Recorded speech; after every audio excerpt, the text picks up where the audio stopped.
नमस्कार दोस्तों, हम डिस्कस करेंगे कॉमर्स के MCQs TGT commerce preparation guide से। यह बुक इंग्लिश मीडियम में अवेलेबल है केवल, और अवेलेबल है फ्लिपकार्ट और अमेजोन पे।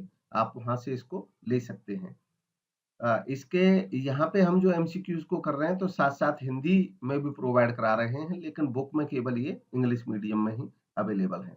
आज का पहला क्वेश्चन है, system used to determine the attractiveness and probability of success. बात हो रही है कि एक ऐसे सिस्टम की, एक ऐसी प्रणाली की जो आकर्षण और सफलता की संभावना निर्धारित करने के लिए यूज किया जाता है। ऑप्शन 1 है market opportunity analysis, B market potential, C marketing communications and D marketing vessels. इनमें से क्या उस सिस्टम को कहा जाता है, यह बताना है। तो गिवन ऑप्शंस में जो सही जवाब है वो है ऑप्शन ए, मार्केट अपॉर्चुनिटी एनालिसिस। इसको कहा जाता है मार्केट की अपॉर्चुनिटी का एनालिसिस करना। Next, which one is not A component of credit policy. इनमें से कौन सा उधार नीति साख पॉलिसी का एक कंपोनेंट नहीं है, एक एलिमेंट नहीं है। गिवन ऑप्शंस में जो ऑप्शंस हैं, पहला है terms of sale, second credit analysis, C collection policy, D marginal rate. तो सही जवाब है ऑप्शन डी, मार्जिनल रेट।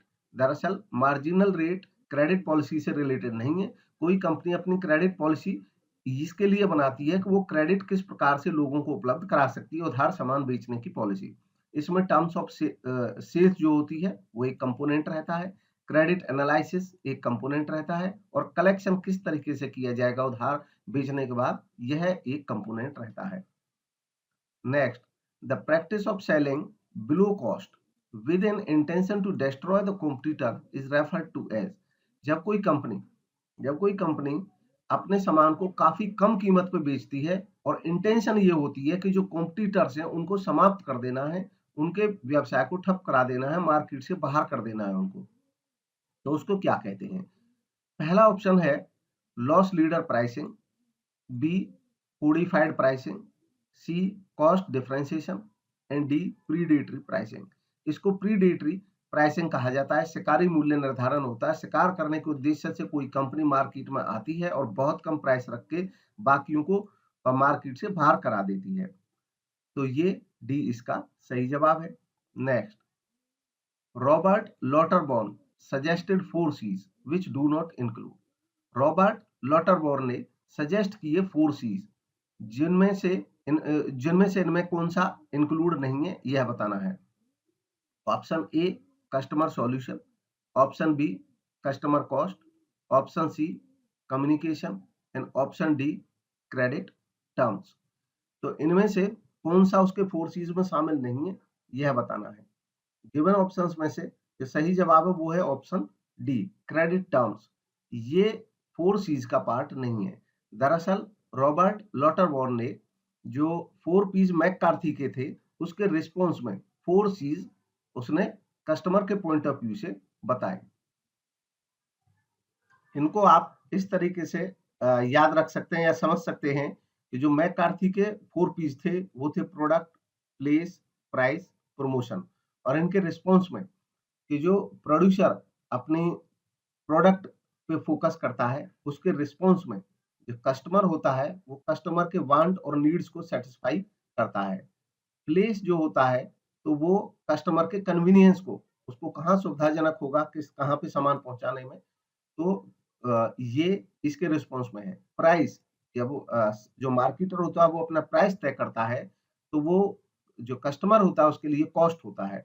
और प्रमोशन यानी कि सामान को बेचने के लिए वो एडवर्टीजमेंट या जितनी भी प्रमोशनल एक्टिविटीज करता है मार्केटर, उसके रिस्पॉन्स में जो कस्टमर होता है उसको ये मिलता है कि कम्युनिकेशन हो जाता है, यानी कि उसको इंफॉर्मेशन मिल जाती है। तो ये 4 C's हैं जो 4 P's के रिस्पॉन्स में दिए गए हैं।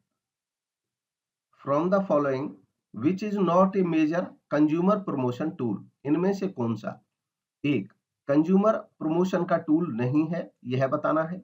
Option A rebates, B patronage award, C trade shows and conventions and D tie in promotions. तो गिवन ऑप्शंस में से जो सही जवाब है वो है option C, trade shows and conventions, व्यापार शो और सम्मेलन। दरअसल उपभोक्ता संवर्धन उपकरण यानी कि मेजर कंज्यूमर प्रमोशन टूल, ये वो टूल हैं जो कंज्यूमर को प्रमोट करने के लिए कि कंज्यूमर हमारे प्रोडक्ट को ज्यादा खरीदे, उसके लिए यूज किए जाते हैं। तो ये जो 3 है, rebates, patronage award, tie in promotion, ये तो कंज्यूमर के लिए होते हैं। ट्रेड शो और कन्वेंशंस ये होते हैं रिटेलर्स को प्रमोट करने के लिए, रिटेलर्स के लिए यूज किए जाते हैं होलसेलर्स के द्वारा, कि जो रिटेलर्स हैं वो हमारे साथ बिजनेस करें, हमारा सामान खरीदें और उसको ग्राहकों को बेचें। Next, which branch of marketing is said to find ways to alter the pattern of demand through flexible pricing, promotion and other incentives? इसमें पूछा गया है कि वह मार्केटिंग का कौन सा ब्रांच है जिसका मकसद होता है कि डिमांड के पैटर्न को ऑल्टर करना, फ्लेक्सिबल प्राइसिंग के माध्यम से या प्रमोशन के माध्यम से या अन्य इंसेंटिव्स के माध्यम से। मतलब जो अपनी डिमांड है उसके पैटर्न में बदलाव लाना मकसद होता है। तो ऑप्शंस हैं, पहला green marketing, B synchro marketing, C hollow marketing and D narrow marketing. Given options में से जो सही जवाब है वो है ऑप्शन बी, सिंक्रो मार्केटिंग। दरअसल सिंक्रो मार्केटिंग का एक ऐसा टूल होता है जिसमें डिमांड को एडजस्ट कराया जाता है अपने हिसाब से, कभी बढ़ाया जाता है कभी घटाया जाता है, सिचुएशन को देख करके अपने बेनिफिट में। इसमें जैसे कि जब सीजन अच्छा चल रहा होता है तो प्राइस बढ़ा लिए जाते हैं, जब सीजन ऑफ आता है तो प्राइसेस डाउन कर दिए जाते हैं, कुछ ऑफर शुरू कर दिए जाते हैं जैसे होटल इंडस्ट्री के द्वारा। तो इस तरह से ऑफ सीजन में भी अपना बिजनेस बना रहे और जब हाई सीजन रहता है उसमें भी अपने प्रॉफिट अर्न होते रहें। इसलिए ये एक तरह से सप्लाई को मैनिपुलेट करने का एक तरीका होता है। Next, in 9 price quality strategies which strategy is suitable for high price and low quality? 9 price quality strategy है एक, विच स्ट्रेटेजी, उसमें कौन सी स्ट्रेटेजी सूटेबल होगी हाई प्राइस और लो क्वालिटी के केस में, यानी कि जब प्राइस हम ज्यादा रखें और जो सामान की क्वालिटी है वो लो हो तो कौन सी स्ट्रेटेजी इनमें से वो कही जाती है, ये बताना है। 9 प्राइस क्वालिटी जो स्ट्रेटेजीज हैं ये सजेस्ट की गई हैं फिलिप कोटलर के द्वारा और उनमें से हमें पहचान करनी है कौन सी ये स्ट्रेटेजी की बात हो रही है। Option A, super value strategy, B, overcharging strategy, C, false economy strategy and D, rip off strategy. Given options में से सही जवाब है option D, rip off strategy. Next, the term marketing myopia is given by, term marketing myopia किसके द्वारा दिया गया? Option A, Michael Porter, B, Theodore Levitt, C, Elton Mayo and D, Abraham Maslow.